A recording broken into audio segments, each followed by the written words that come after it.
ప్రేమగల మా తండ్రి, ప్రభువాని స్తోత్రం చెల్లించుకుంటున్నాం. ఈ విని ఉన్న ఈ క్లుప్త సాక్ష్యము మా జీవితాల్లో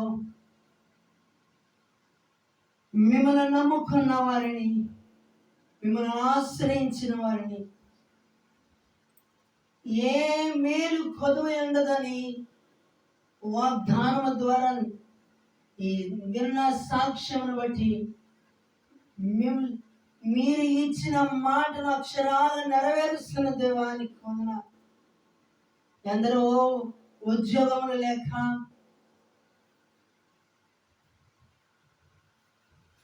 నాకు నా జీవితంలో ఉద్యోగం రాదా అన్న నిరాశ నిస్పృహలలో ఉన్న వారిని ఒక్కసారి నీ కనుచూపు వారి మీద ఉంచు, నీ దృష్టి వారి మీద ఉంచుము. నీ కను దృష్టి వారి మీద ఉంచి వారి కలిగిన సామర్థ్యాన్ని, వారి సామర్థ్యములకు తగిన ఉద్యోగాన్ని ద్వారములు తెరవమని ఈ రాత్రి మీ మాట మమ్మల్ని బ్రతికించు. ఈ రాత్రి ఎంతమంది అయితే వర్తమానమును ఆలకించబోతున్నారో అట్టి వారి హృదయాల్లో మీ కార్యము బలంగా జరిగించి ప్రతి వారిని మూయబడిన మనని ద్రవ చేసి వారు ఏ స్థితిలో ఉన్నారో వారు గ్రహించి పశ్చాత్తాపడి మీ సన్నిధికి పరుగులేత పాదములు వారికి దయచేయమని అయోగ్యులను మీ శ్రవచారణ మరుపరచము. మీ మాట వినిచిన అనేక మంది హృదయాన్ని కదిలించమని, బండబారిన గుండెల బదలు కొట్టమని క్రీస్తునామం ప్రార్థించి వేడుకొని అడుగుచున్నాం తండ్రి, ఆమేన్. మన ప్రభువును ప్రియరక్షకులైన యేసు క్రీస్తు వారి మహాపరిశుద్ధ ఘనమైన నామములో ఈ రాత్రి ఆయన వర్తమానము ఆలకించడానికి వచ్చిన దేవుని ప్రియులందరికీ నా హృదయపూర్వకమైన వందనాలు తెలియజేసిన. మన పరిశుద్ధ గ్రంథం నుండి 57వ దావీదు కీర్తన 1 నుండి 10 వచనముల వరకు ఒక్కొక్క వచనాన్ని మనము ధ్యానించుకోబోతున్నాం. చాలా జాగ్రత్తగా వినండి. గృహములలో కూర్చున్న వారి దగ్గర బైబిల్ అనుకుంటే తీసి చూడవలసిందిగా ప్రభు పేరట కోరుతారు. 57వ దావీదు కీర్తన 1 నుండి 10 వచనాలలో ఉన్న ముఖ్యమైన సారమును మనము ఒక్కొక్క వచనం ద్వారా మనం తెలుసుకుందాం, గ్రహించుదాం, ధ్యానిద్దాం. అందులో ఉన్న సారమును మన హృదయాలలో నింపుకున్నాం. నన్ను కరుణింపుము దేవా, నన్ను కరుణింపుము. నేను నీ శరణు జొచ్చి ఉన్నాను. ఈ ఆపదలు తొలగిపోవు వరకు నీ రెక్కల నీడలో శరణు జొచ్చి ఉన్నాను.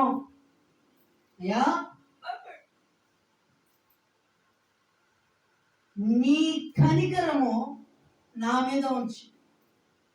Let your mercy be upon me. O Lord, let your mercy be upon me. నన్ను కరుణించు దావీదు కుమారుడా, నన్ను కరుణించమని ఆనాడు త్రోవ ప్రక్కన కూర్చొని ఉన్న గుడ్డివాడైన ఆ బర్తలోమై అనే ఒక వ్యక్తి, ఇక్కడ ఏం జరుగుతుంది అని అడుగుతుంటే ఒక వ్యక్తి ఇక్కడ నజరేయుడని యేసు ఈ దారి గుండా వెళ్తున్నాడంటే అతని ప్రాణము లేచొచ్చింది. అతని ప్రాణం లేచొచ్చింది. దావీదు కుమారుడా, నన్ను కరుణించు అని అంటున్నప్పుడు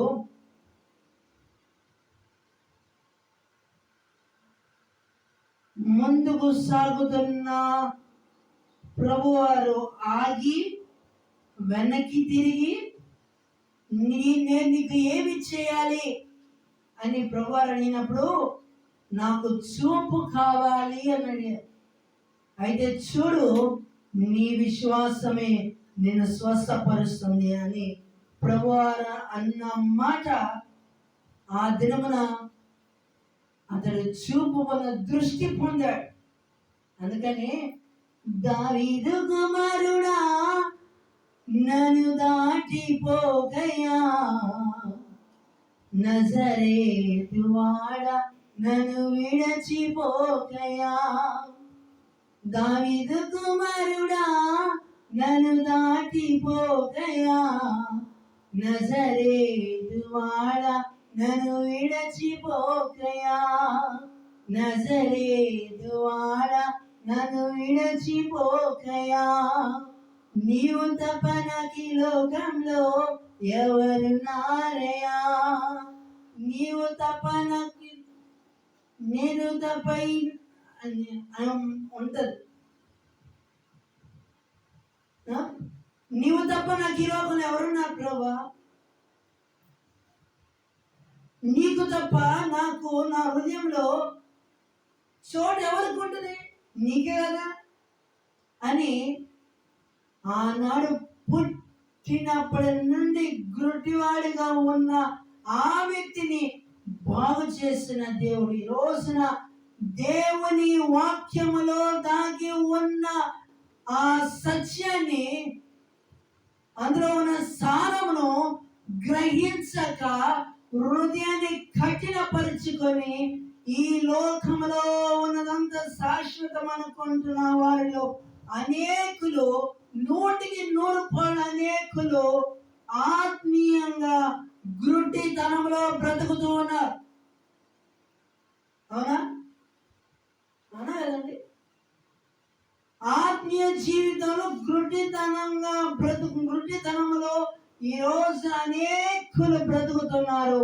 అట్టి వారి గుడ్డితనం నుండి వారు ఆత్మీయ దృష్టి వారు పొందుదురు గాక.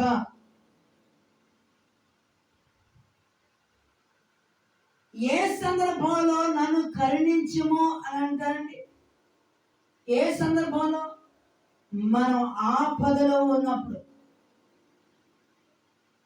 ఏ దిక్కు నుండి మనకు సహాయం లేనప్పుడయ్యా నీవే నాకు సహాయకుడు, నేను ఈ దీనమైన స్థితిలో నేనున్నాను, ఈ హీనమైన స్థితిలో ఉన్నాను, ఎవరు నన్ను చూసి నాకు అందరూ దూరంగా ఉంటున్నారు, కానీ ఆకాశం వైపు నేను నా కళ్ళు నీ వైపు ఎత్తుతున్నాను, నీవే నాకు సహాయకుడు.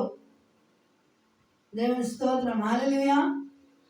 అందుకని దైవజనులు యేసయ్య గారు అంటారు, నీవు ఆకాశము వైపు చూసే వ్యక్తి అయితే నీతో ఎవరు ఆటలాడలేరు, ఆటలాడటానికి వారు నీతో సాహసం చేయలేరు. కారణం ఎందుకు? నీవు నిలబడింది ఒక సామాన్యమైన వ్యక్తి పక్షాన కాదు, చనిపోయిన వారిని మరలా తిరిగి లేపిన దేవుడు, నీటిని ద్రాక్షారసంగా మార్చిన దేవుడు, బండ నుండి నీళ్ళను రప్పించిన దేవుడు, చెరలో ఉన్న వారిని విడిపించిన దేవుడు, బంధకంలో ఉన్న వారు విడుదలించిన దేవుడు, 3 బారిన జీవితాలను చిగురింపజేసే జీవం గల దేవుని పక్షంలో నీవు నిలబడ్డావు.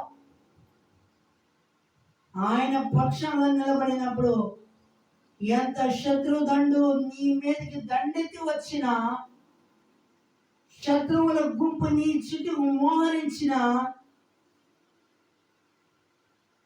నీవు దేవుని పక్షంలో నిలబడినంత కాలము ఏ శత్రువు గుంపు నీ మీద దాడి చేయలేరు.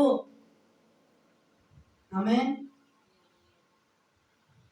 తర్వాత వచ్చిందండి ఈ ఆపద, ఒక్క నిమిషం, ఈ ఆపదలు తొలగిపోయేంత వరకు, అంటే ఈ మాటను బట్టి మనకు అర్థమవలసిన విషయం ఏంటంటే దావీదు మహారాజు ఇక్కడ ఆపదలో ఉన్నాడు.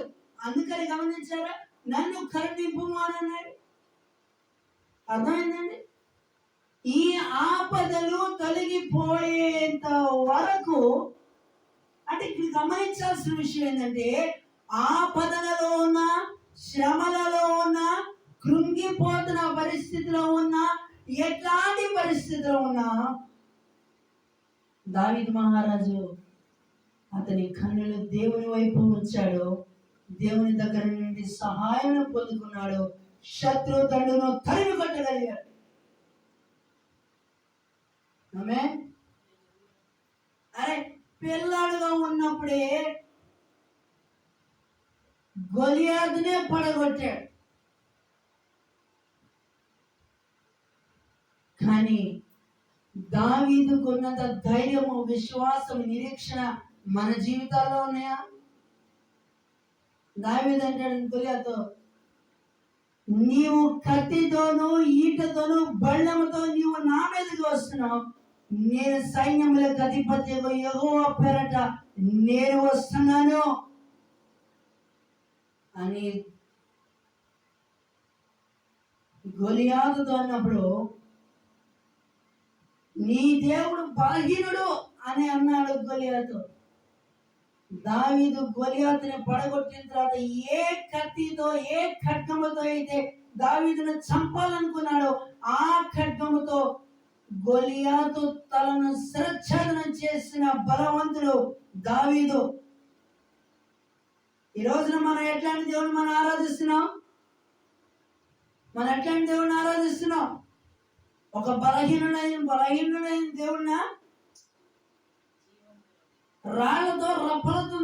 రాళ్ళకి రప్పలకు సంబంధించిన దేవుడా?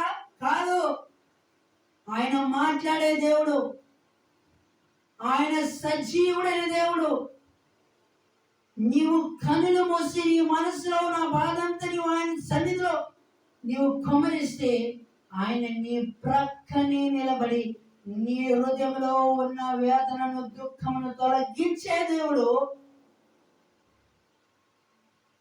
హీనమైన స్థితిలో ఉన్న నిన్ను ఘనమైన స్థితికి నిన్ను హెచ్చించగల సమర్థుడు. ఆమేన్. ఆపదలు ఉన్నాయని దేవుడిచ్చే చక్కటి బహుమతిని పోగొట్టుకోవద్దు.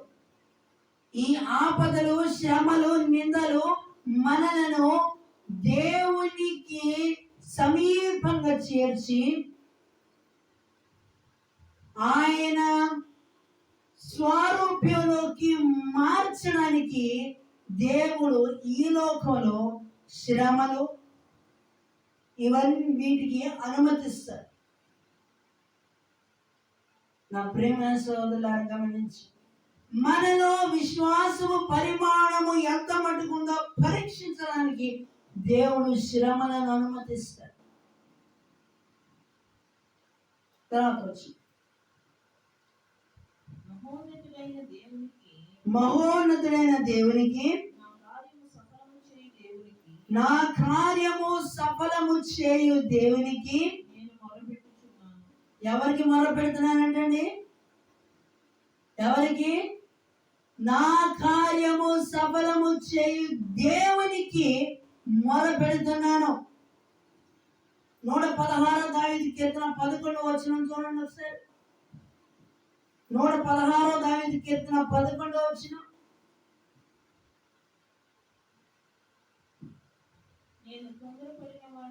నేను తొందరపడిన వాడనై విన్నారండి? నేను తొందరపడిన వాడనై ఏ మనుష్యులను కాదనుకొంటిని. నమ్మదగిన వాళ్ళని కాదనుకొంటిని అని ఉంటుంది. ఎందుకు? పైపైన చదివితే కుదరదండి. అందులో ఉన్న సారంలోకి లోతుగా వెళ్ళాలి. వాక్యంలో ఉన్న లోతైన అర్థంలోకి లోతుగా వెళితే అప్పుడు దాని వెనక ఉన్న అర్థం మనకు, దాని వెనక ఉన్న ఆ సారం, ఆ వాక్యంలో ఉన్న సారాన్ని మనం పుంజుకుంటాం. నా ప్రేమ సోదరులారా, అందుకని 118 దావీదు కీర్తన 8వ వచనంలో ఉంటుంది, మనుష్యులను నమ్ముకునే కంటే ఎవరిని ఆశ్రయించడం మేలండి? యెహోవాను ఆశ్రయించుట మేలు.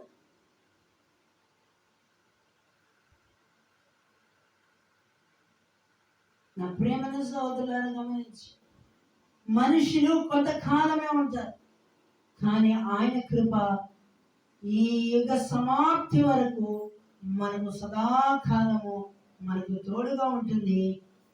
మనలను సర్వ సత్యములోకి నడిపిస్తుంది. శ్రమలు వస్తాయి, రావు అని చెప్పలేము, వస్తాయి. కానీ ఆ శ్రమలలో కూడా దేవుని తోడు, దేవుని సహాయము మనతో ఎప్పుడూ ఉంటుంది. యోసేపు జీవితంలో మొదట్లో ఒక బానిసగా వెళ్ళాడు. అక్కడి నుంచి క్రమంగా అతని స్థాయి, దేవుడు యోసేపుకు తోడై ఉన్నాడు. తన ఇంట్లో ఉన్న తన అన్నదమ్ముల చేత ద్వేషించబడ్డాడు, తృణీకరించబడ్డాడు. అక్కడ నుండి తన సొంత అన్నదమ్ములే ఐగుప్తీయులకు అమ్మాడు, బానిసగా వెళ్ళాడు మొదట. అక్కడ నుండి దేవుడు యోసేపుకు తోడై ఉన్నాడు.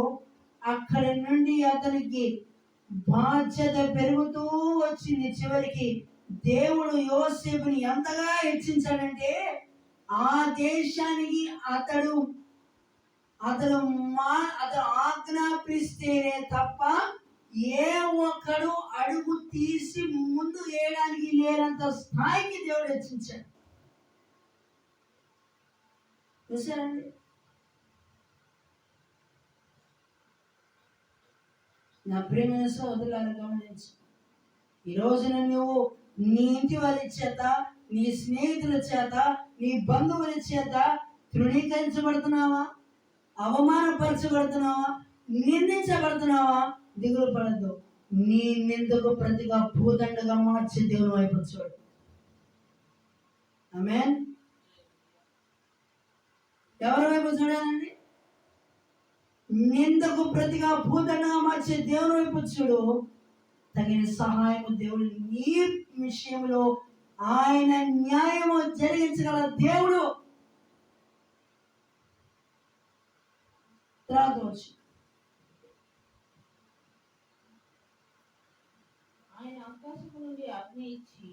ఆయన ఆకాశం నుండి ఆజ్ఞ ఇచ్చి నన్ను రక్షించును.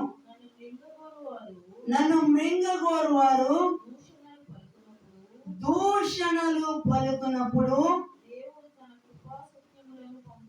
దేవుడు తన కృపా సత్యములను పంపును. లేదండి?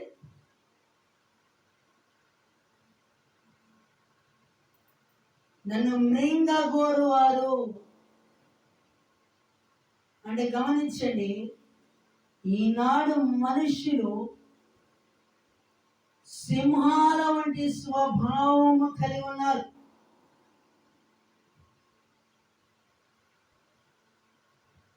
మనకి విరోధి ఎవడండి? ఒక్క నిమిషం. మనకి విరోధి ఎవడు? మన విరోధి ఎవడండి? అపవాది. ఈ అపవాది దేవునికి సమీపంగా చేరనివ్వకుండా మనలో ఉన్న బలమును, ఆ సామర్థ్యతను, ఆ వ్యక్తిని నిరాశ నిస్పృహల్లోకి వాడిని ఇంకా చేసి చివరికి అతనిని తన కైవశంలో ఉంచుకోవాలనుకున్నాడు. కానీ అది దేవుని ప్రణాళికలో ఉందండి? లేదు. ఆయన ఎంత ప్రేమ స్వరూపో, అపవాది చేత బంధింపబడిన వారిని విడిపించి తన స్వరక్తమిచ్చి కొన్న మనలను తన స్వరూపంలో నీవు నేను మనం ఉండాలని ఆయన ఆశిస్తే, ఈ రోజున అపవాది ప్రతి వాణిని పీల్చి పిప్పి చేసి మనుషులను నిష్ప్రయోజకులుగా చేస్తున్నాడు. అతనికి ఉన్న బలము, అతనికి ఉన్న సామర్థ్యము, తెలివితేటలు, జ్ఞానము సమస్తము ఒక మాటలో చెప్పాలంటే చీకేసిన మామిడికాయ టెంక ఉండదు చూడండి. చీకేసిన మామిడికాయ టెంక దేనికైనా పనికి వస్తుందా? దేనికైనా పనికి వస్తుందా అండి? పనికిరాదు. అట్లా చేస్తున్నాడు ఈనాటి మానవుణ్ణి. దేవుని మందిరంలోకి రానివ్వకుండా ఈ లోకంలోనే కాలయాపన చేసుకుంటూ ఈ పనులు చేసుకోపో అని ఈ లోకంలో ఎన్నో కార్యకలాపాలు ఉంచి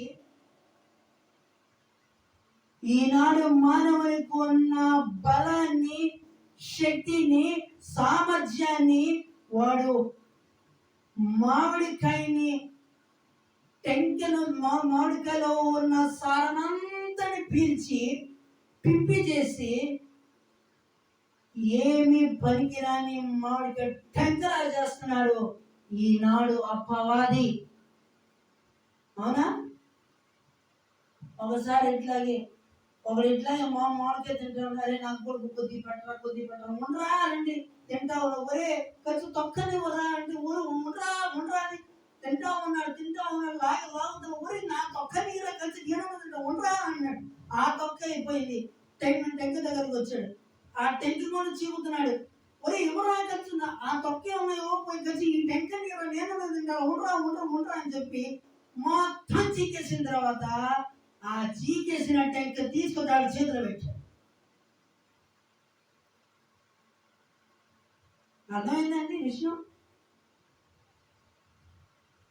మీ శరీరంలో బలం ఉండగానే మీ దేవుడు మీకు ఇచ్చిన సామర్థ్యాన్ని బట్టి, మీకు ఇచ్చిన జ్ఞానమును బట్టి, మీకు ఇచ్చిన తెలివితేటలను బట్టి అపవాది మీలో ఉన్న సారమును పీల్చి పిప్పి చేసి నిష్ప్రయోజనంగా చేయక మునుపే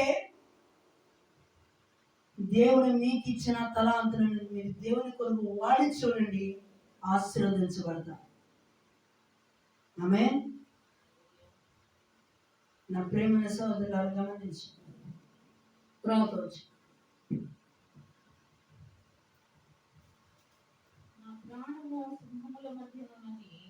ఏంటండి? నా ప్రాణము సింహముల మధ్య ఉన్నది, కోపోద్రేకుల మధ్యను నేను పండుకొనిచున్నాను. వారి దంతములు శూలాలు, అవి అంబులు, వారి నాలుక. అబ్బా, ఎంత ప్రమాదకరమైన మనుషులండి బాబు! ఎంత ప్రమాదకరమైన మనుషుల మధ్యలో మనం ఉంటున్నాం ఇప్పుడు కానీ అర్థమవుతుందా? దానియేలు సింహపు బోనులు కాపాడినది నీవే గదా. దానియేలు సింహపు బోనులు కాపాడినది నీవే గదా. జల ప్రళయములో నోవాహు పంపిన జల ప్రళయములో నోవాహు కాచిన బలవంతుడవు నీవే గదా, నీవే గదా, నీవే గదా, నీవే గదా. హల్లెలూయా, హల్లెలూయా, హల్లెలూయా, హల్లెలూయా, హల్లెలూయా, హల్లెలూయా, హల్లెలూయా, హల్లెలూయా, హల్లెలూయా. శృతి చేసినే పాడనా స్తోత్ర గీతం, భజించి నే పొగడనా స్వామి. శృతి చేసినే పాడనా స్తోత్ర గీతం అని. చూసారండి, సింహాల బోను ఎక్కడ తప్పించుకోవడానికి అవకాశం లేదు. అటువంటి పరిస్థితిలో దానియేలు తన కన్నులను దేవుని వైపు ఎత్తి చూపించాడు. తన కన్నులను దేవుని వైపు చూశాడు. అతనికి సహాయము. ఆ సింహాల బోనులో మోకరించి ప్రార్థించాడు. అతని చుట్టూ దేవుని కాపుదల ఉంది. దానియేలు, నీవు నాకు బహు ప్రియుడవు అని దానియేలు విషయమే సాక్ష్యం ఇచ్చినప్పుడు దేవుడు మన విషయాలు ఎట్లాంటి సాక్ష్యం ఇస్తున్నాడండి? మన విషయం ఎట్లాంటి సాక్ష్యం ఇస్తున్నాడు?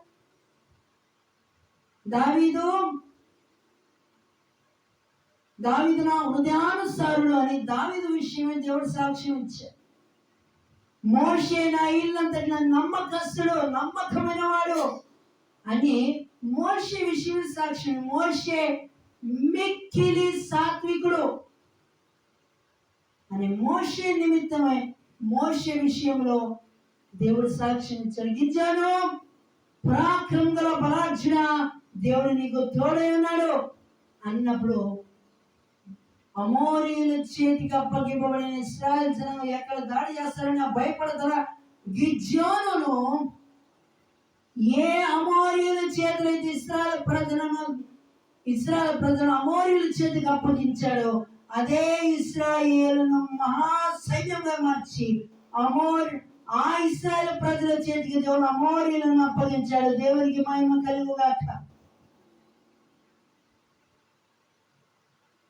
నా ప్రియమైన సోదరులారా, గమనించు. నీ విషయమే హేళనగా మాట్లాడుతున్నారా? అవమానంగా మాట్లాడుతున్నారా? తృణీకరించి మాట్లాడుతున్నారా? భయపడకు, దిగులు పడకు, కృంగిపోకు. నీ విషయమై హేళనగా మాట్లాడిన వాళ్ళు, నీ విషయమై తృణీకరించి మాట్లాడిన వాళ్ళు, నిన్ను కలవరపరిచి నిన్ను దూషణకరమైన మాటలతో నీ హృదయాన్ని పలుమార్లు గాయపడుతున్న వారిని దేవుని నీ చేతికి అప్పగించే సంవత్సరం 2024 సంవత్సరం. దేవునికి మహిమ కలుగుగాక. నా ప్రియమైన సోదరులను గమనించి, దిగులు పడుతున్నావా? కృంగిపోతున్నావా? భయం చెందుతున్నావా? ఏ దిక్కు ఎటు చూసినా నీకు ధైర్యపరిచేవారు లేరా? నీవు ఆకాశము వైపు నీ కన్నులెత్తి చూడు. ఆయన నీకు ఆపదలలో నమ్మకమైన సహాయకుడు. ఆయన నీ విషయంలో ఆయన సహాయం చేయగల సమర్థుడు. నీ ప్రాణములను సింహపు నోట నుండి తప్పించగల సమర్థుడు. అటువంటి దేవుని వైపు చూడు. నీ హృదయాన్ని, నీ మనస్సును దేవుని వైపు నీ కన్నులెత్తి నీ మనస్సు ఆయన మీద, నీవు దేవుని మీద ఆధారపడు. తప్పక నీ విషయంలో ఆయన నీకు గొప్ప ఘనమైన కార్యములు జరిగించగల సమర్థుడు. కనుక ఎవరి మనసు నీ మీద అనుకున్న వారిని పూర్ణ శాంతి గల వారిని కాపాడతానికి సెలవిచ్చిన దేవుడు నీ ప్రాణములకు ఆయన పూర్ణ శాంతి గల వారిని చేస్తాను వాగ్దానం చేసిన దేవుని వైపు చూద్దాం. ఆయన ఇచ్చే ధైర్యము, నిరీక్షణ కొరకు మనం ఎదురు చూద్దాం. ఈ లోకంలో మనం బ్రతికి ఉన్నంత కాలము ఆయన కొరకు సాక్షులుగా జీవిద్దాం. అటు దేవుని మహాకృప ఈ వర్తమానం ఆలకించిన అనేక మంది హృదయాల్లో పరిశుద్ధాత్మ బలమైన కార్యము దేవుడు జరిగించిన గాక. దాని స్థలం ఉంచండి, ప్రార్థన చేసుకుంది. ప్రేమగల మా తండ్రి, ప్రభువాని స్తోత్రం చెల్లించుకొంచిన దావీదుకు తోడయండి గొలియాతును జయించగల శక్తిని ఇచ్చావు. గిద్యోనుకు తోడయండి నీవు ప్రేమించి వాగ్దానం చేయబడిన ఇశ్రాయేలు ప్రజలను అమోరీల చేతికి అప్పగించావు.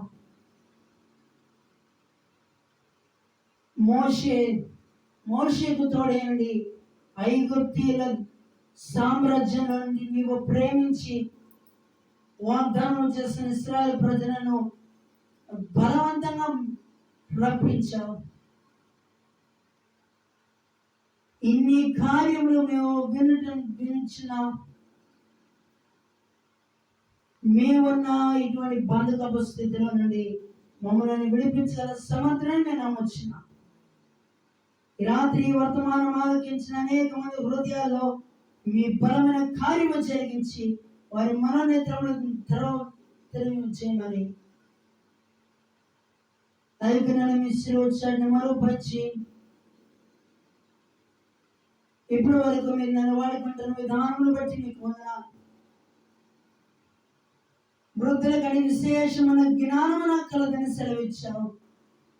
బోధకులని విశేషమైన జ్ఞానం నాకు కలదని సెలవిచ్చావు.